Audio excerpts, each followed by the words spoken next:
Hello అండి, నా పేరు సందీప్ అనాలిసిస్ 27 ఛానల్కి అందరికీ స్వాగతం అండి. ఈరోజు మెయిన్ టాపిక్ వచ్చేసి డీలిమిటేషన్ ఇష్యూస్ గురించి మనం మాట్లాడుకున్నాం అండి. ఎక్కడైతే సౌత్ ఇండియా అండ్ నార్త్ ఇండియాలో వచ్చేసి డీలిమిటేషన్ ఇష్యూస్ గురించి సౌత్ ఇండియా ఎక్కువగా ఈ డీలిమిటేషన్ ఇష్యూస్ అనేది ఎక్కువగా జరగద్దని ఎక్కువగా చెప్పారు. అదే కాకుండా సీట్స్ అనేది అప్పుడు ఎట్లున్నాయో ఇప్పుడు కూడా అంతే ఉండాలనేది ఇప్పుడు ఏదైతే సౌత్ ఇండియా పార్టీస్ అన్నీ కూడా ఒక మీటింగ్ అనేది పెట్టుకున్నారండి. దాని గురించి మనం మాట్లాడుకోబోతున్నాము. చిన్న రిక్వెస్ట్ ఏంటంటే నా ఛానల్ని సబ్స్క్రైబ్ చేయండి, లైక్ చేయండి.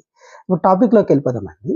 ఇప్పుడు డీలిమిటేషన్ అండి, అంటే ఇప్పుడు 2026లో అనేది ఈ డీలిమిటేషన్ అనేది వస్తుందండి. అంటే సీట్స్ పెరగడానికి కోసం డీలిమిటేషన్ అనేది ప్రతి 10 yearsకి ఒకసారి డీలిమిటేషన్ అనేది కంట్రీలు అనేది చేస్తారండి. ఈసారి డీలిమిటేషన్లో వచ్చేసి సీట్స్ అనేది పెరగబోయే అవకాశం అనేది ఉందండి డీలిమిటేషన్స్లో.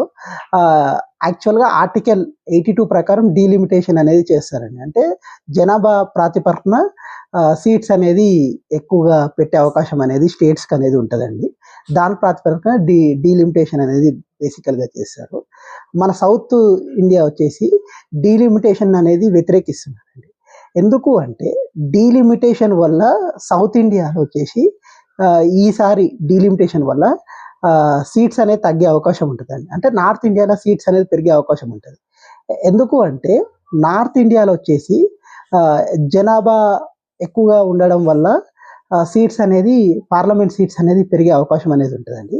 అదే కాకుండా సౌత్ ఇండియాలో వచ్చేసి ఫ్యామిలీ ప్లానింగ్ ఎక్కువగా పాటించడం వల్ల మన సౌత్ ఇండియాలో వచ్చేసి సీట్స్ అనేది తగ్గే అవకాశం అనేది ఉంటుంది. దీనివల్ల సౌత్ ఇండియాలో చాలా వరకు నష్టం అనేది జరిగే అవకాశం ఉంటుందండి. అంటే ఫండ్స్ అనేది ఎక్కువగా రావు. సెంట్రల్ గవర్నమెంట్ ఏదైతే పార్లమెంట్ సీట్స్ ఎక్కువ ఉన్న దగ్గరనే ఎక్కువగా ఫండ్స్ అనేవి ఇచ్చే అవకాశం అనేది ఉంటుంది.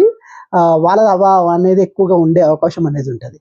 ఇప్పుడు ఏదైతే ఈ డీలిమిటేషన్స్ వల్ల సౌత్ ఇండియాలో వచ్చేసి సీట్స్ అనేది తగ్గే అవకాశం అని ఉంటుంది. బేసిక్గా ఒక 50-60 సీట్లు అనేది పెరిగే అవకాశం ఉంటుంది. కానీ అదే నార్త్ ఇండియాలో వచ్చేసి ఇప్పుడు ఉత్తరప్రదేశ్లో వచ్చేసి 80 సీట్స్ అనేది ఉన్నాయండి పార్లమెంట్ సీట్స్. ఇప్పుడు వచ్చేసి 200 సీట్స్ దాకా వెళ్ళడం వల్ల ప్రాబ్లం అనేది సౌత్ ఇండియాకి అనేది ఎక్కువ. అంటే ఇప్పుడు ఫండ్స్ ఉంటాయి కదా, ఫండ్స్ అనేది ఇప్పుడు ఏదైతే సౌత్ ఇండియాకి ఎక్కువ ఇవ్వకుండా ప్రాబ్లం ఎక్కువగా నార్త్ ఇండియా స్టేట్స్ అనేది ఏవైతే పార్లమెంట్ సీట్స్ ఎక్కువ ఉన్నాయో దానికి ఎక్కువ ఇచ్చే అవకాశం అనేది ఉంటుంది. దీన్ని సౌత్ ఇండియా స్టేట్స్ అన్నీ కూడా వ్యతిరేకిస్తున్నాయండి. ఎందుకంటే డీలిమిటేషన్ అనేది చేయాలి, కానీ సీట్స్ అనేది పెంచడం అనేది చేయొద్దు అనేది ఇప్పుడు సౌత్ ఇండియా స్టేట్స్ అన్నీ కూడా చెప్పే అవకాశం అనేది చేస్తున్నాయండి. ఇది మంచి విషయమే అండి. ఎందుకంటే సౌత్ ఇండియా ఆల్రెడీ ఫండ్స్ అనేది చాలా తక్కువగా వస్తున్నాయి. ఎందుకంటే ఇక్కడ ఇప్పుడు ఏదైతే సెంట్రల్ గవర్నమెంట్ వ్యతిరేక గవర్నమెంట్స్ ఎక్కువ ఉండడం వల్ల సౌత్ ఇండియాలో ఫండ్స్ అనేది ఆల్రెడీ తక్కువగా వస్తున్నాయి. ఇప్పుడు ఏదైతే ఇప్పుడు జనాభా ప్రాతిపదికన సీట్స్ అనేది డివైడ్ అయితే ఆటోమేటిక్గా ఎక్కువ శాతము నార్త్ ఇండియాకి అనేది ఎక్కువ సీట్స్ అనేది వచ్చే అవకాశం ఉంటుంది. ఎక్కువ సింహభాగం మొత్తం వచ్చేసి నార్త్ ఇండియాకి వస్తుంది, తక్కువ వచ్చేసి సౌత్ ఇండియాకి వస్తుంది. దానివల్ల ప్రాబ్లమ్స్ అనేది ఎక్కువగా వస్తాయండి. ఎందుకంటే ఎక్కువ శాతము ఏమైందంటే ఎవరైతే సెంట్రల్ అధికారం ఉన్నారో ఎక్కువ శాతము నార్త్ ఇండియాకి ఎక్కువ ప్రిఫరెన్స్ ఇవ్వడం వల్ల సౌత్ ఇండియా అనేది వెనుకబడే అవకాశం అనేది ఎక్కువగా ఉంటుందండి. ఎక్కువగా ఇండస్ట్రీస్ కానీ ఏదన్నా డెవలప్మెంట్ యాక్టివిటీస్ అన్నీ కూడా నార్త్ ఇండియాలో ఎక్కువగా చేసే అవకాశం అనేది ఉంటుంది. దీన్ని నిన్ననో మొన్ననో యాక్చువల్గా మీటింగ్ అనేది పెట్టారండి. బేసికల్గా ఏదైతే దీనివల్ల ఏదైతే జనాభా ప్రాతిపదికన సీట్లు పెంచకూడదు అని ఏదైతే ఈ డీలిమిటేషన్ అనేది స్టేట్స్కి ఇచ్చేసి సీట్స్ అనేది పెంచకుండా ఉంటే ఆటోమేటిక్ డీలిమిటేషన్ అనేది జరగాలి అనేది కోరుకుంటున్నారు. కానీ ఏదైతే సీట్స్ అనేది పెంచకూడదు అనేది ఈ అన్ని పార్టీస్ అనేది చెప్తున్నాయండి. బేసికల్గా ఇది మంచి విషయమే అండి. ఎందుకంటే ఈ సీట్స్ పెరగడం అనేది చాలా కష్టం అండి. ఆల్రెడీ మన ఏదైతే సౌత్ స్టేట్స్లలో మన తెలంగాణ, ఆంధ్రప్రదేశ్లో ఆల్రెడీ ఫండ్స్ అనేది చాలా తక్కువ వస్తున్నాయి. ఆల్రెడీ ఎక్కువ రెవెన్యూ మాత్రం సౌత్ ఇండియా నుంచి తీసుకుంటున్నారు. కానీ ఏదైతే ఫండ్స్ మాత్రం దాని తగ్గట్టుగా రావట్లేదు. ఎందుకంటే మన మన ఏదైతే సౌత్ ఇండియాలో వచ్చేసి మెట్రోపాలిటన్ సిటీస్ అనేది 3 or 4 ఉన్నాయండి. ఇప్పుడు ఎగ్జాంపుల్ హైదరాబాద్, బెంగుళూరు అండ్ చెన్నై. ఇది మెట్రోపాలిటన్ సిటీస్ అనమాట. దీంట్లో రెవెన్యూ వచ్చే ఎక్కువ అవకాశం ఉంటుంది. కానీ సెంట్రల్ గవర్నమెంట్ ఏం చేస్తుంది అంటే ఏదైతే ఏదైతే జనాభా ప్రాతిపదికన డిస్ట్రిబ్యూషన్ అనేది చేస్తుంది. ఇప్పుడు ఇప్పుడు దీనివల్ల ఏమైందంటే ఇప్పుడు ఎక్కువ ఫండ్స్ అనేది ఆల్రెడీ సౌత్ ఇండియాకి ఎక్కువ ఇస్తున్నారు ఈ ఫండ్స్ని నార్త్ ఇండియా కన్నా. ట్యాక్సెస్ అనేది ఎక్కువ రెవెన్యూ జనరేషన్ చేసేది మాత్రం ఈ మెట్రోపాలిటన్ సిటీస్లోనే ఎక్కువ రెవెన్యూ అనేది జనరేట్ అవుతుంది. కానీ సౌత్ ఇండియాలో అంత రెవెన్యూ జనరేట్ కాకపోయినా వాళ్ళకి ఎక్కువ ఫండ్స్ అనేది ఇచ్చే అవకాశం అనేది ఎక్కువ సెంట్రల్ గవర్నమెంట్ చేస్తుంది.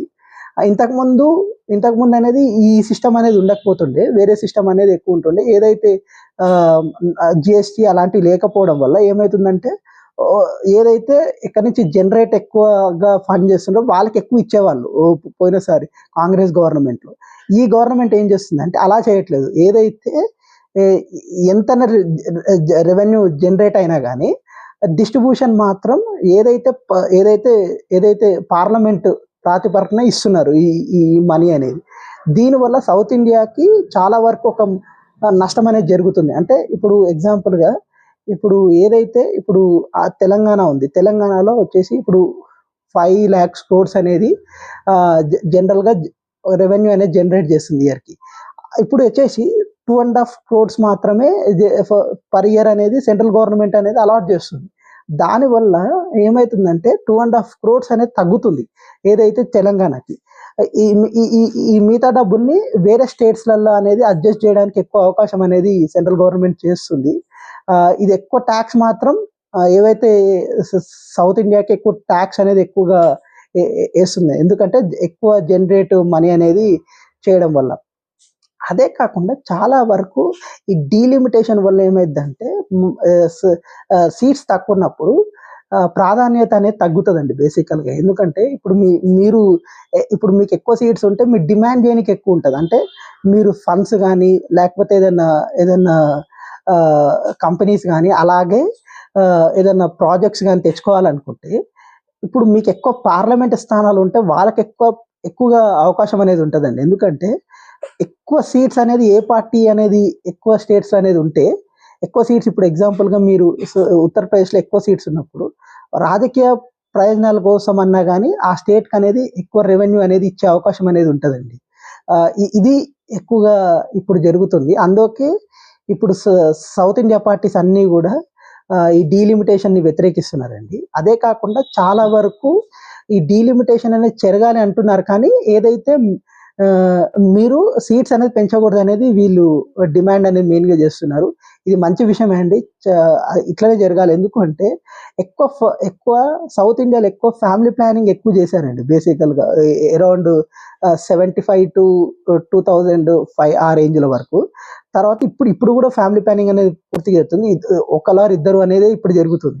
అది నార్త్ ఇండియాలో ఎక్కువ పాటించలేదు బేసిక్గా ఫ్యామిలీ ప్లానింగ్ అనేది. దానివల్ల కూడా ఇది ఎక్కువగా ప్రాబ్లం అనేది వచ్చిందండి ఈ డీలిమిటేషన్స్లో. దీన్ని కూడా ప్రధానంగా ఇప్పుడు మొన్న జరిగిన సమావేశంలో అనేది దీన్ని చెప్పారు. ఇది మెయిన్గా ఇష్యూ అండి. అదే కాకుండా దీనివల్ల ఏమైందంటే ఫ్యూచర్లో నార్త్ అండ్ సౌత్ డివైడేషన్ కూడా వచ్చే అవకాశం అనేది ఉంటుందండి. ఎందుకంటే ఎక్కడైనా కానీ అణచివేత ఎక్కువైపోయిన కింద రెవల్యూషన్ అనేది ఎక్కువ జరుగుతుంది.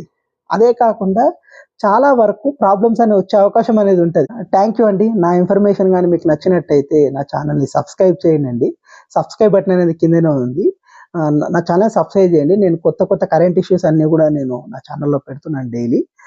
అలాగే మీకు ఇంట్రెస్ట్ ఉంటే నా మొత్తం కూడా నా ఛానల్లో చెక్ చేయండి. నేను షార్ట్ వీడియోస్లో కూడా నా కరెంట్ అఫైర్స్ అనేది పెడుతున్నాను.